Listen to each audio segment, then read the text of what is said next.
क्या कॉर्न से माइक्रोवेव में पॉपकॉर्न बना सकते हैं?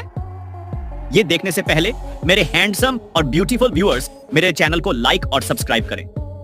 कमेंट बॉक्स में मेरे चैनल के लिए बेस्ट इमोजी टाइप करें।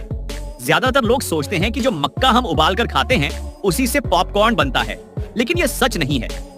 स्वीट कॉर्न बहुत नरम होता है और वो कभी पॉप नहीं हो सकता। असली पॉपकॉर्न एक खास किस्म के मक्के से बनता है जिसके दाने कच्चे मैगी जैसे सख्त होते हैं। जब इन्हें गर्म किया जाता है तो अंदर की नमी भाप बनकर दाने को फोड़ देती है और तैयार है गर्मा गर्म कुरकुरा पॉपकॉर्न।